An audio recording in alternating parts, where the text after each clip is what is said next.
Operation ಸಿಂಧೂರ ಹೆಸರಿನಲ್ಲಿ ಈಗಾಗಲೇ ಪಾಕಿಸ್ತಾನ ಮತ್ತು ಭಯೋತ್ಪಾದಕರನ್ನ ಮಟ್ಟ ಹಾಕಿರುವಂತಹ ನಮ್ಮ ಸೇನೆ ಈ ಬಗ್ಗೆ ಮಾತನಾಡಲಿಕ್ಕೆ ನಿವೃತ್ತ ವಾಯುಸೇನಾ ಅಧಿಕಾರಿ ಆಗಿರುವಂತಹ ವಿಠಲಾಕ್ಷ ಅವರು ನನ್ನೊಂದಿಗಿದ್ದಾರೆ. ಅವ್ರು ನಾನೀಗ ಮಾತಾಡಿಸ್ತಾ ಹೋಗ್ತಿದ್ದೀನಿ. ಸರ್, ಆಪರೇಷನ್ ಸಿಂಧೂರ ಸಕ್ಸಸ್ ಮೊದಲನೇ ಹಂತದಲ್ಲೇ ಮೊದಲನೇ ಹೆಜ್ಜೆಯಲ್ಲೇ ಸಕ್ಸಸ್ ಆಗಿರುವಂಥದ್ದು 80ಕ್ಕೂ ಹೆಚ್ಚು ಉಗ್ರರನ್ನು ನಮ್ಮ ಸೇನೆ ಬಗ್ಗು ಬಡಿದಿದೆ ಸರ್. ಹೌದು. ಈಗ ನಾವು ಜಸ್ಟ್ ಅದು ಈಗ ಫಸ್ಟಿಗೆ ವಿ ಜಸ್ಟ್ ಟೆಸ್ಟೆಡ್ ಇದು ಜಸ್ಟ್ ಟ್ರಯಲ್ ಅಷ್ಟೇ. ಆಫ್ಟರ್ ದ್ಯಾಟ್ ಈಗ ನಾವು we have only used 2 aircraft, that is Dassault Rafale and Sukhoi 30. ಈ Rafale took off from Hindan airbase Haryana. So ಇದರಲ್ಲಿ ಏನು ವಿಶೇಷ ಅಂತೇಳಿದರೆ ಈ ಎರಡು ಏರ್ಕ್ರಾಫ್ಟಿಂದ ನಾವು 9 ಟಾರ್ಗೆಟ್ ಹಿಟ್ ಮಾಡಿದ್ದೀವಿ.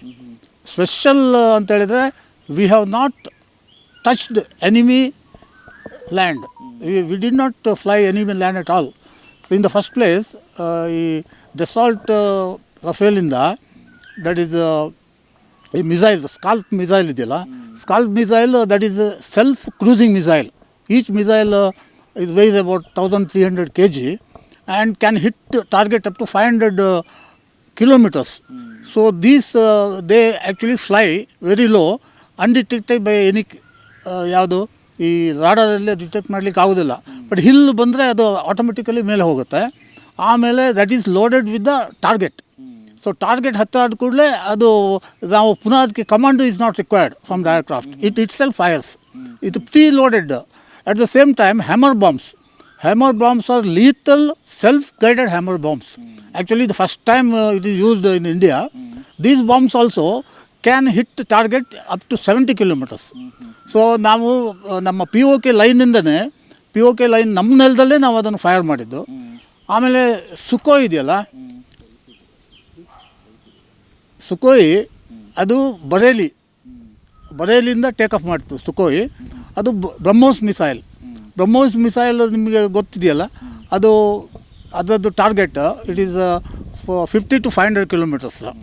It's actually that can be loaded with the this one ಪರಮಾಣು ಕೂಡ ಅದಕ್ಕೆ ಕೆಪಾಸಿಟಿ ಇದೆ. But this time we are not only the conventional it has been loaded.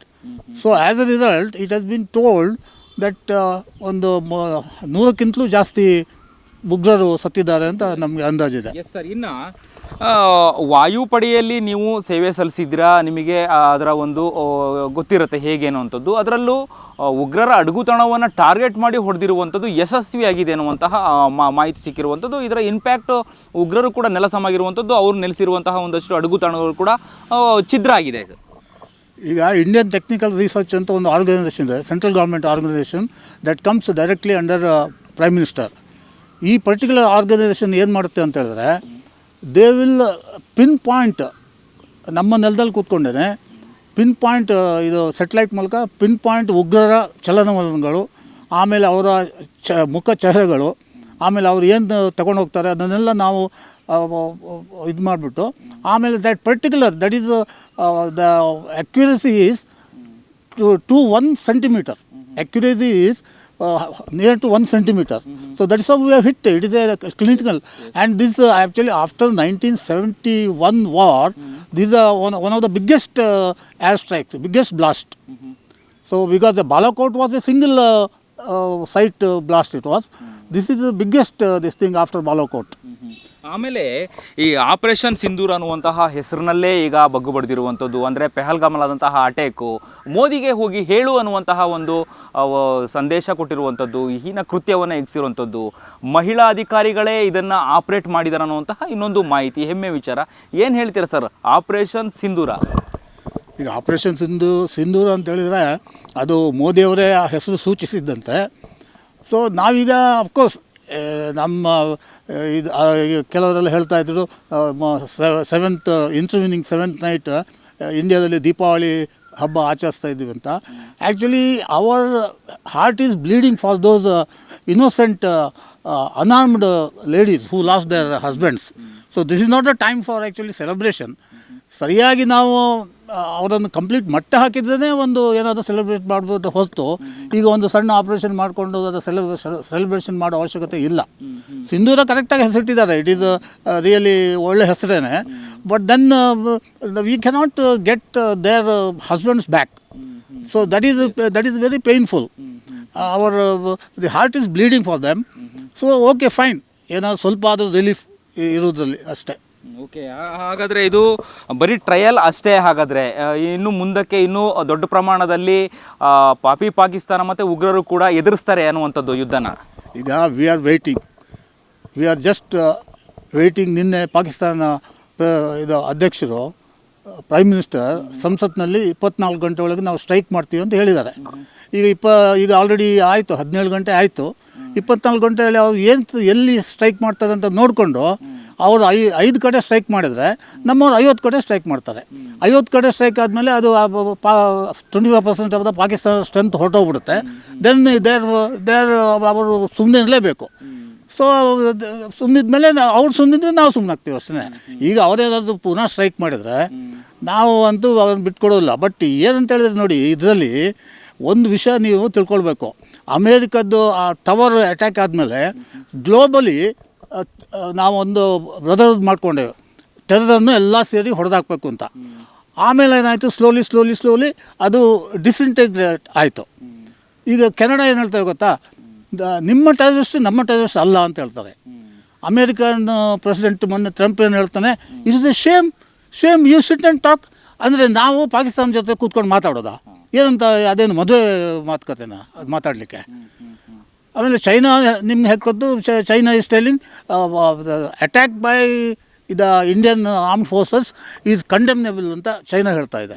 Russia is neutral, ಯಾಕಂದರೆ ಅವರಿಗೆ ಪಾಕಿಸ್ತಾನ ಬೇಕು, ನಾವು ಬೇಕು, ನಾವು ಸ್ವಲ್ಪ ಜಾಸ್ತಿ ಅವರಿಗೆ ಹತ್ತಿರ ಇದ್ದೀವಿ, ಅದನ್ನು it is neutral. The only one country unilaterally ಅದನ್ನು ಕಂಡೆಮ್ ಮಾಡಿದ್ದಂದರೆ Israel said India has every right to defend, every right to strike ಅಂತ.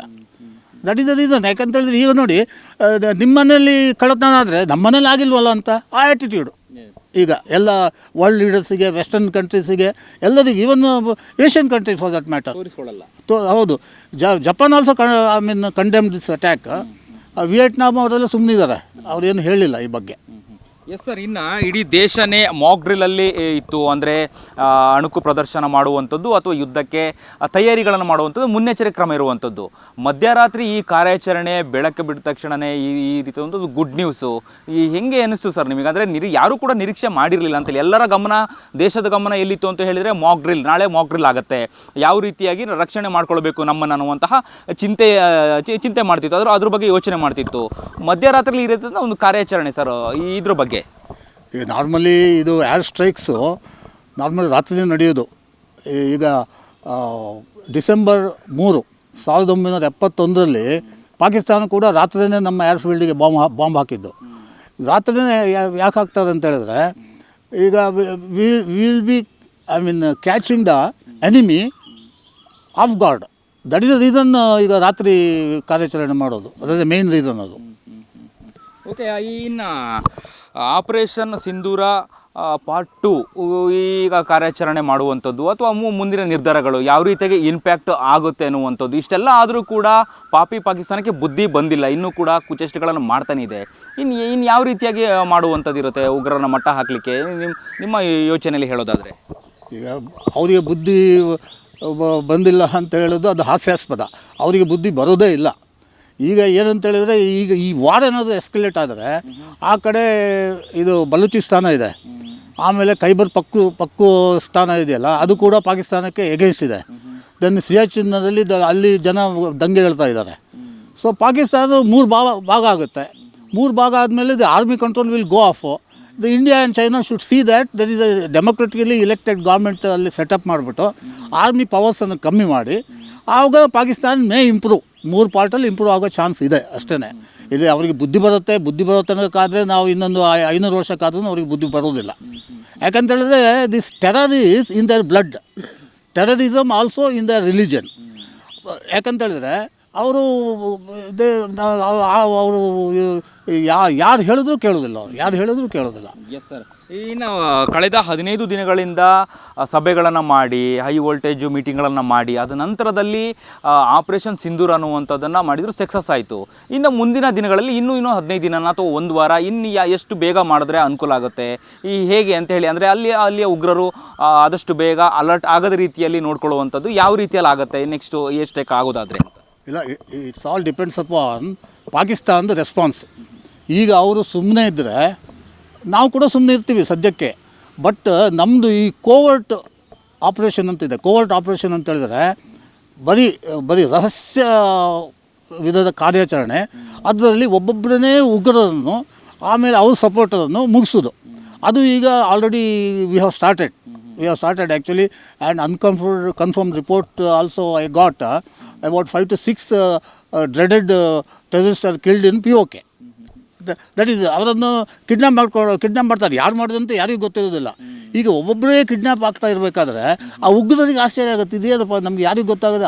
ಆರ್ಮಿ ಕೂಡ ನಮಗೆ ನಮ್ಮ ಸಹಾಯಕ್ಕೆ ಬರ್ತಾ ಇಲ್ಲ, ನಾವು ಒಬ್ಬೊಬ್ಬರೇ ಇದಾಗ್ತೇವೆ ಅಂತ ಅವ್ರು ಅಲ್ಲಿಂದ ಸ್ಲೋಲಿ ಕಾಲ್ ಕೀಳ್ತಾರೆ. ಅದು ಬಿಟ್ಟರೆ ನಿಮಗೆ ಇನ್ನೊಂದೇನೆಂದರೆ ನೋಡಿ, ಆ ಉಗ್ರರು ಮೊನ್ನೆ ಸತ್ತರಲ್ಲ, senior Pakistani military officers are attending the funeral. That means ಈ ಉಗ್ರರು ಅಲ್ಲಿ ಹುತಾತ್ಮರು. ಆ ಹುತಾತ್ಮ ಪಟ್ಟಿ ಅವರಿಗೆ ಸಿಕ್ಕಿದ್ರಿಂದನೇ ಅವರು ಉಗ್ರರಾಗಲಿಕ್ಕೆ ಮುಂದೆ ಬರೋದು.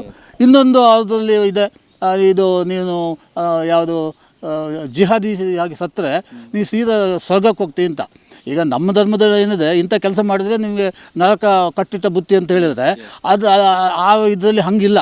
ನೀನು ಇಂಥ ಕೆಲಸ ಮಾಡಿ ಒಂದು 4 ಜನ ತಲೆ ಕಡಿದ್ರೆ ನೀನು ಸೀದಾ ಸ್ವರ್ಗಕ್ಕೆ ಹೋಗ್ತೀವಿ ಅಂತ ಒಂದು ನಂಬಿಕೆ ಈ ಸಣ್ಣ ಮಕ್ಕಳದಿದೆ, ಯುಕ್ತಿರೋದಲ್ಲ. ಸೊ ಆ ಒಂದು ಪರ್ಸೆಪ್ಷನ್ನು ನಾವು ಅಟ್ಲೀಸ್ಟ್ ಇನ್ ಕಾಶ್ಮೀರದಲ್ಲಿ ನಾವು ಚೇಂಜ್ ಮಾಡಿಬಿಟ್ಟು ನಾವು ಅದನ್ನು ರಿವೆಂಜ್ ಆಗಿ ತೊಗೊಳ್ಬಾರ್ದು. ಕಾಶ್ಮೀರದ ಒಂದು ಈ ಟೂರಿಸ್ಟು, ಆಮೇಲೆ ಕಾಶ್ಮೀರದ ಒಬ್ಬ ಆ ಹುಡುಗರನ್ನು ಸರಿಯಾಗಿ ಎಜುಕೇಷನ್ ಕೊಟ್ಟು ಅವರಿಗೆ ಒಂದು ಜೀವನೋಪಾಯಕ್ಕೆ ನಾವು ಕಲ್ಪಿಸಿದರೆ ಅವರು they will not take in to arms. That is quite natural. Yes, ಅಂದರೆ ಮುಂದಿನ ನಿರ್ಧಾರ POKನ ವಶಪಡಿಸ್ಕೊಳ್ಳುವಂಥದ್ದು ಅಥವಾ ಉಗ್ರರನ್ನ ಮಟ್ಟ ಹಾಕೋದೆ ಅಂತ ಹೇಳ್ತಾರೆ, ಹೇಗೆ ಅಂತ? POK ವಶಪಡಿಸ್ಕೊಳ್ಳೋದು ಸ್ವಲ್ಪ ಸಂಕೀರ್ಣ. ನಾನು ಮೊನ್ನೆ ಹೇಳಿದೆ, ಈ ಸ್ವಲ್ಪ ಸಂಕೀರ್ಣ ಇದೆ. ಯಾಕೆಂತ ಹೇಳಿದ್ರೆ ಅಲ್ಲಿ Chinese interest is involved. POK ವಶಪಡಿಸೋದೇನು ಬೇಡ. ಈಗ ಏನಿದೆ, ನಾವು ಗಡಿಯಲ್ಲಿ ಇದು ಯುದ್ಧ ಮಾಡ್ತೀವಲ್ಲ, ಈಗಲೇ ಒಂದು 30-40 ಕಿಲೋಮೀಟ್ರ್ ಹೋಗಿ ಆಕ್ಯುಪೈ ಮಾಡಿ ನಮ್ಮ ಪೋಸ್ಟನ್ನು ಹಾಕಿಬಿಡಲಿ ಅಲ್ಲಿಗೆ.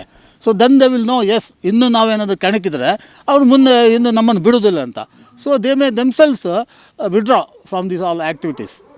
ಬಟ್ ಫಸ್ಟ್ ಆಫ್ ಆಲ್ ಈ ಉಗ್ರರನ್ನು ನಾವು ಹೆಂಗೆ ಹುಡುಕಿ biologically we should finish them. Not ಇದು ಒಬ್ಬೊಬ್ಬರನ್ನು ಅವರನ್ನು ಕೊಂದು ಸಾಯಿಸೋದಲ್ಲ, ಅವರಿಗೆ ಅವರನ್ನು ತಳದಿಂದ ಬುಡದಿಂದ ಕಿತ್ತಾಕೋ ಒಂದು ಏನೋ ವ್ಯವಸ್ಥೆ ಮಾಡಬೇಕಾಗುತ್ತೆ ನಾವು. ಇದೇ ರೀತಿ ಅಡಗು ತಾಣಗಳ ಈಗ ನೋಡಿ, ಅಮೇರಿಕಾ ಈ ಸೈಡ್ಯದಲ್ಲಿ ISIS ಇತ್ತಲ್ಲ, ಹೆಂಗೆ ಅದನ್ನು ಅದನ್ನು ಬುಡದಿಂದ ಕಿತ್ತಾಕ್ಬಿಡ್ತು. ಈಗ ISIS ಅಲ್ಲಿ ಇಲ್ಲವೇ ಇಲ್ಲ, ಅಲ್ಲಿ ನಿರ್ನಾಮ ಮಾಡಿ ಹಾಕ್ತವೆ. ಅಲ್ಲಿ ಈಗ 12,000 ಸೈರಿಯಾದಲ್ಲಿ ಅಂಡರ್ ದ ಸೈರಿಯನ್ ಗೌರ್ಮೆಂಟ್ ಇದು 1200 ISI ಇದು ಉಗ್ರರು ಅಲ್ಲಿ ಬಂಧಿಸಿಟ್ಟಿದ್ದಾರೆ. America can do that and we can also do it. There is nothing wrong in that. ಇದಕ್ಕೆಲ್ಲ ನಾವು America as I said last time ಅಮೇರಿಕನ್ನೇ ನಂಬ್ಕೊಂಡು ಕೂತ್ಕೊಳ್ಳಿಕ್ಕೆ ಆಗೋದಿಲ್ಲ. We are independent to strike and we are capable of striking Pakistan any time. But we are not invaders. They will start and we will finish. That's all. ಇದಿಷ್ಟು ನಿವೃತ್ತ ವಾಯುಪಡೆಯ ನಿವೃತ್ತ ಸೇನಾಧಿಕಾರಿಯಾದಂತಹ ವಿಠಲಾಕ್ಷ ಅವರ ಮಾತಾಗಿತ್ತು. Camera person Ullas ಜೊತೆ ಅಭಿಜಿತ್ ಗಣೇಶ್, ಕರ್ನಾಟಕ TV, ಬೆಂಗಳೂರು.